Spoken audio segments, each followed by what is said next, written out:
De um lado, o rio Gironde, largo, lento, poderoso. De outro, fileiras e fileiras de videira, até onde a vista alcança.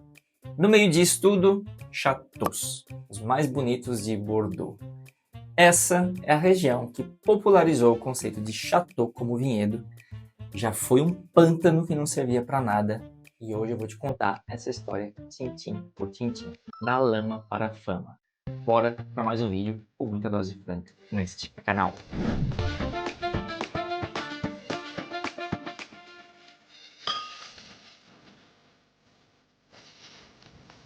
Muito bem, e se você caiu por aqui de paraquedas, o meu nome é André Vigues, eu sou sommelier, eu sou formado e moro aqui em Bordeaux também, ok? Aqui neste canal a gente fala sobre tudo que envolve este maravilhoso mundo dos vinhos, claro, com foco muito mais aqui na França, porque é aqui que eu estou, certo? Então se você gosta aí do que eu falo, se você curte o assunto, por favor, deixa o like, sempre comenta e se inscreve no canal. Isso é importante demais para este cara aqui que vos fala continuar produzindo conteúdo por aqui, tá bem? Recadinho dado, vamos nessa. Ó, seguinte, se você não conhece ainda o Médoc, tá? Você tem que ver mais vídeos aqui no canal, porque eu falo direto dessa região. Tem dois vídeos aqui que são bem interessantes, que eu vou deixar o link na descrição, que eu acho que você pode ir lá para se aprofundar mais, beleza? Mas para te situar geograficamente, tá aqui o mapa na tela. O Médoc é a região mais ao norte de Bordeaux, ainda na margem esquerda e mundialmente famosa. São diversos vinhos caros, renomados e que representam a parte mais Cabernet Sauvignon aqui de Bordeaux. O Médoc é tanto uma denominação de origem, então você vai ver esse nome escrito nos rótulos, mas também uma região geográfica, de geografia mesmo, tá? Neste vídeo aqui, eu vou te falar sobre a região geográfica que deu origem à denominação de origem, beleza? E que deu também toda a fama da região.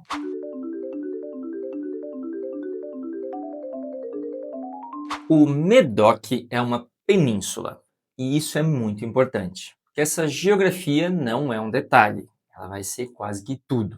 O francês, inclusive, chama o Médoc de presque île, é quase uma ilha. O Oceano Atlântico de um lado e o estuário do Gironde do outro. E é esse estuário, o Gironde, que é o maior da Europa Ocidental, que vai funcionar como um regulador térmico natural. No inverno vai ajudar a guardar calor, e no verão, cada vez mais escaldante, vai ajudar a refrescar. O resultado é que você tem um clima com uma estabilidade climática que durante muito tempo era praticamente única aqui na Europa, principalmente aí nos séculos passados. Um clima que a videira adorava.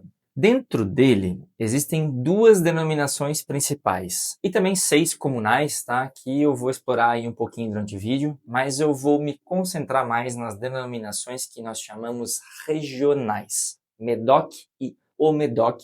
Ambas essas denominações estão dentro da região geográfica Médoc.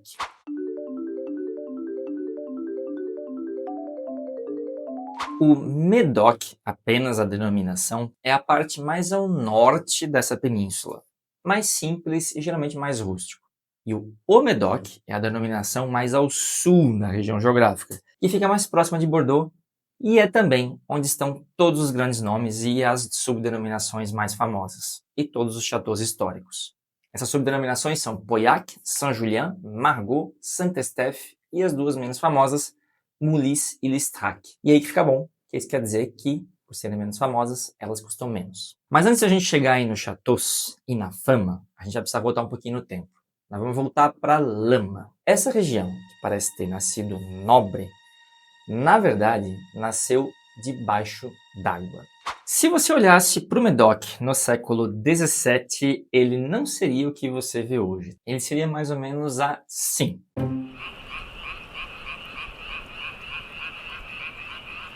Aquilo era um pântano, com algumas elevações no meio, chamados terraços de grave, croupe de grave. Mas para resumir, era uma terra alagada, inabitável, improdutiva. Ninguém plantava nada ali, tá? Também ninguém queria.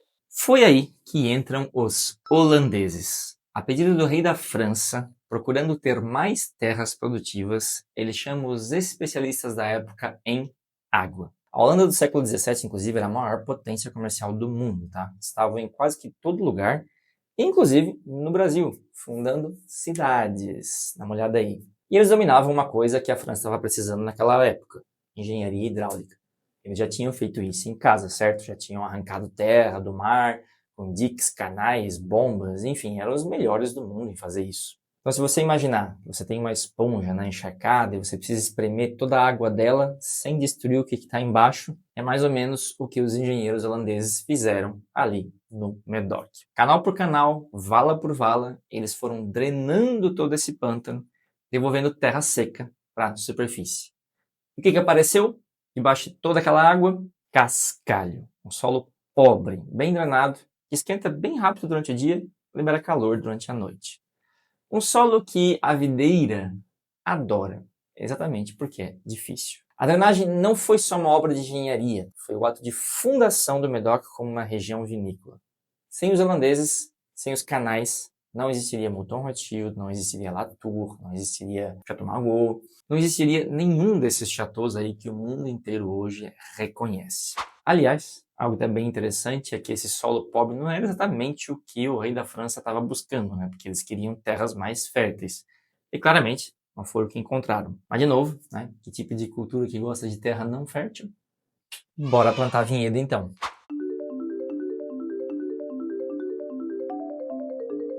Terra drenada, solo exposto, região aberta. Agora eu precisava de alguém com dinheiro e ambição para plantar. E essa pessoa não veio exatamente da nobreza tradicional francesa.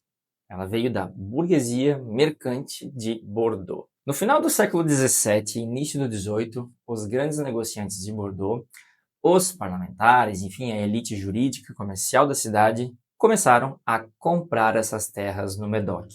Bordeaux era uma cidade de comércio pujante, um porto altamente conectado e enriquecia com as conexões e os privilégios que ele tinha com a coroa inglesa, uma outra potência comercial da época. Bordeaux era, na verdade, um eldorado de oportunidades naquela época, um lugar para ficar rico. E essa burguesia entendeu também, antes de todo mundo, que ter um chateau, ter uma propriedade com nome, era também ter uma marca. E aí a gente vai começar a ter algo muito interessante. Eles não chamaram suas propriedades de fazenda, não chamaram de propriedades, chamaram de chateau, castelo. Mesmo quando não tinha necessariamente um castelo lá, tá? Quando tinha uma casa grande, enfim, mais bonita. Mas que, definitivamente, parecia um chateau. Esse conceito virou uma identidade, virou uma promessa de qualidade.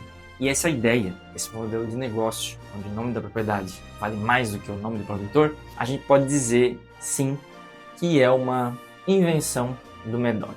E não à toa, praticamente todas as etiquetas, né, todos os rótulos de vinhos do Medoc, e tem lá um chateauzinho colado na etiqueta.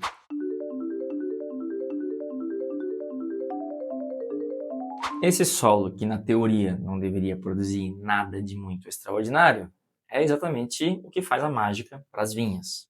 Ele drena a água com uma eficiência que é realmente diferente. A videira nunca fica com os pés molhados e ela é obrigada a trabalhar, a mandar as raízes fundo em busca de água e nutrientes. E quanto mais fundo a raiz vai, mais conectada ela vai estar com esse terroir. Mas também tem a questão das pedrinhas, né? Que elas acumulam o calor durante o dia e liberam todo esse calor aí à noite. Isso aí vai ajudar a maturação da uva, mesmo em dias mais frios. É um sistema térmico natural, construído ao longo de milhares de anos. Um processo feito pelo rio Gironde, esses depósitos aí que se formaram, que a gente chama de terraços de grave. E para coroar de vez a fama do Medoc, vem a classificação de 1855, onde Napoleão III, que queria impressionar o mundo, fez Paris sediar uma exposição universal. Uma exposição com ambições que eram, além de imperiais e suntuosas, eram uma vitrine para a França mostrar todos os seus produtos para o mundo. Claro que ele queria que o vinho participasse disso, e Bordeaux estava lá, representando essa excelência. 61 chateaus classificados, todos no Medoc, exceção a Haut-Brion, que fica fora. Essa história da classificação, ela está toda contada em 3 episódios que eu tenho aqui no canal, tá? Porque ela é muito mais densa, enfim, etc. Vou deixar o link aqui embaixo para vocês, tá? Mas o que vocês têm que saber é que ela é a classificação mais famosa do mundo do vinho e ela alçou realmente os vinhos do Medoc ao status de culto e ao status de mito para quem gosta de vinho. Então, para a gente organizar um pouco mais isso daí na cabeça, a Península do Medoc ela tem 2 denominações principais e elas não são iguais. O Haut-Médoc é a parte que fica mais no sul da península, mais próximo aqui de Bordeaux, é onde tem os melhores terraços e é onde estão todas as outras subdenominações famosas que eu já citei, Pauillac, Saint-Julien, enfim, Margaux, Saint-Estèphe. Cada uma delas tem uma certa personalidade própria. Cada uma também vai ter os seus chateaus, cada uma aí com os seus crus classés de 1855. Definitivamente a parte mais nobre, a parte que o mundo conhece. Já o Médoc é o que fica mais no norte, onde os graves vão sumindo, o solo vai mudando, vai ficando um pouco mais argiloso, mais pesado, e o clima também é um pouco mais úmido. Os vinhos do Médoc são diferentes e são mais rústicos, mas podem ter um custo-benefício que pode surpreender. E é exatamente por isso que eles sempre vão ser, geralmente, com preços mais acessíveis do que um Haut-Médoc e, claro, das denominações comunais. Na taça, o que você vai encontrar nos dois é basicamente Cabernet Sauvignon, como uva dominante, com um Merlot, assim, um pouco mais como coadjuvante. Médoc é Cabernet. E sempre pode ter um toque de Cabernet Franc ou de Petit Verdot. A bem da verdade é que a gente está falando de dois vinhos da mesma península, do mesmo rio ali, com a mesma história, mas que vão contar histórias um pouco diferentes na taça. Pois é, da fama para a lama, hein? Literalmente. Uma história quase que de Cinderela. E hoje, quando a gente fala dos vinhos do Médoc, de toda a reputação que eles têm, todos esses grandes nomes, é quase louco pensar que a origem disso tudo se deve a pessoas que nem eram da França, né? Que vieram aqui, fizeram todo esse trabalho de drenagem, algo incrível, né? Para a época, para poder fazer aparecer toda aquela terra e aí a gente ter tudo o que a gente tem hoje. Mas enfim, espero que vocês tenham gostado de aprender um pouquinho mais sobre isso. Porém, antes de ir embora, o que a gente tem que fazer? Porque sempre falar de vinho me dá sede. Vamos degustar um vinho? Bora comigo?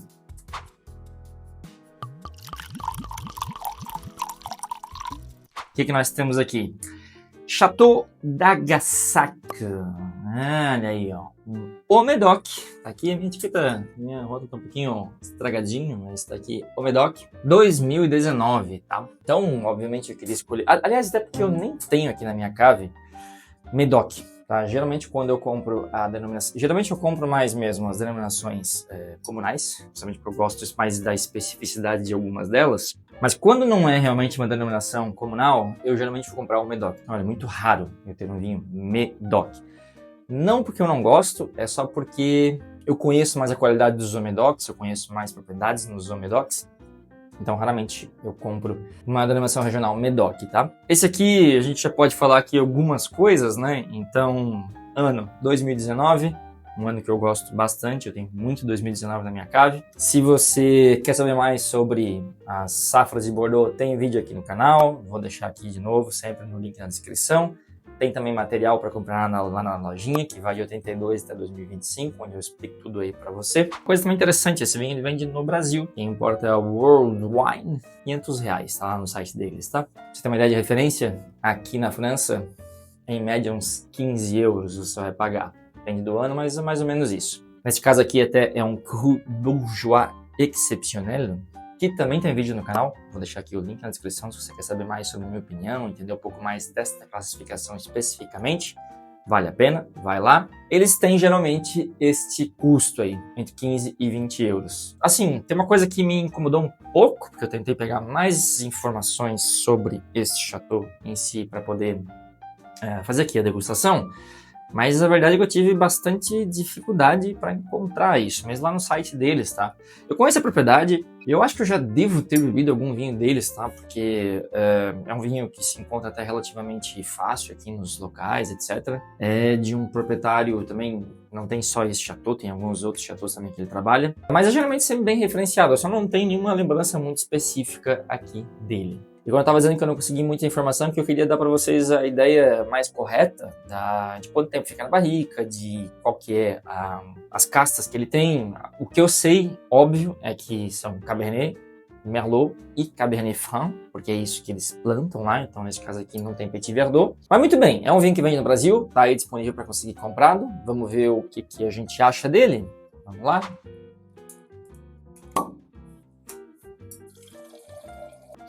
Vamos falar um pouquinho da cor dele, desse cara. Bom, cor de Bordeaux, né? Muito bonito. Gosto. Bastante reflexo ainda roxo. 2019, a gente já tá indo aí para o seu sétimo ano, né? Vamos falar assim. Eu considero que quando a gente está falando dessas propriedades que são mais medianas, não sei se eu posso usar essa palavra, mas assim, não são, sei lá, as grandes propriedades de Bordeaux, os grandes chateaus, etc. Acho que Bordeaux, em geral, quando feitos assim, Medoc ou Medoc, tendem a se beneficiar e ganhar bastante quando eles têm uns 6, 5, 7 anos. Eu acho então que por isso que eu até gosto bastante de 2019, tá? Eu acho que hoje quem compra 2019 geralmente vai ter um vinho excelente na sua taça, que sim vai poder ser guardado ainda mais um tempo, porém não vão evoluir que nem aí as grandes propriedades aqui de Bordeaux. Tá? Um desses Premier Grand Cru hoje de 2019, você vai bebê-los, eles vão estar bons, não tenho dúvida nenhuma, porque 2019 é excelente, mas a gente pode colocar aí tranquilo 12, 15 anos para que ele comece a ficar bem legal. Bem bonito, gosto, adoro essa cor de Bordeaux. Vamos ver no nariz como é que ele tá? Bonito, bem bonito. Olha, aquele perfil da fruta é um pouco mais negra mesmo, geleia. Diria até que tem aqui um pouquinho de mirtilo. Me veio agora aqui na cabeça essa uva, o mirtilo esmagado. Bem bonito. E tá bem metrizada a questão da madeira, tá?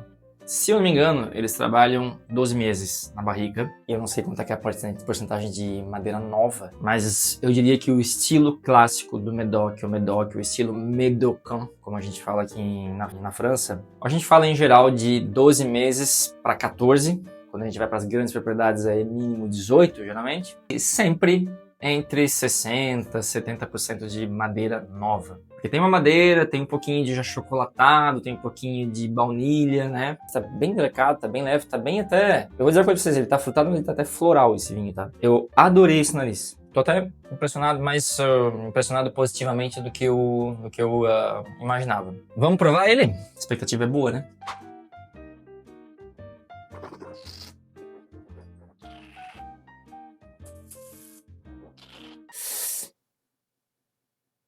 É engraçado que isso acontece. Eu acho que o nariz dele é mais bonito do que o palato. Não é um vinho ruim, longe disso, não é mesmo. Só que ele entregou tanta coisa legal no nariz, ele entregou tanta fruta, assim, uma coisa delicada, uma coisa muito diametrizada, um floral, entregou uma madeira que estava muito bem integrada. Só que ele é um pouquinho assim...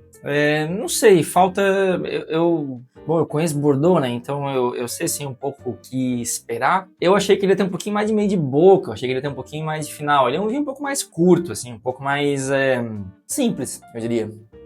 Não sinto mais quase nada vindo assim aqui. Ele realmente assim passa mais rápido, tá? Agora de novo, tá? Eu tô aqui sendo técnico, né? Pra tentar explicar isso e dizer por que eu não acho que isso aqui é um grande vinho. Mas, tem que dizer que é sim uma bela representação de Bordeaux. Aqui eu tô usando as referências que eu tenho. Não sei, é que ele me enganou um pouco no nariz. Eu achei o nariz super bonito. E aí, na boca, eu achei que ele não era assim tão... aquilo que o nariz estava dizendo que ele seria. Dá mais um gole aqui. Longe de ser ruim, mas falta esse... um pouco de peso, assim, falta um pouco de sensação na boca. Ele é um pouquinho magro, ele não enche a boca. A bem da verdade é que você pagar aí 15 euros é um vinho de qualidade para isso, com certeza. Claro, quando a gente fala do Brasil, aí tem todas as problemáticas, a gente já tá nos seus 500 reais. Não sei, acho, é que eu tô um pouco por fora de como é que tá os preços no Brasil, mas acho que provavelmente vai ter coisa que seja mais barata e não vai ser muito distante disso daqui. Bom, é isso. Deixa aí nos comentários, por favor, o que você achou, dá o like, etc. E não se esquece de se inscrever, por favor, ok? Eu preciso dessa sua ajuda aí para continuar produzindo conteúdo por aqui. Aquele abraço, até o próximo vídeo e santé!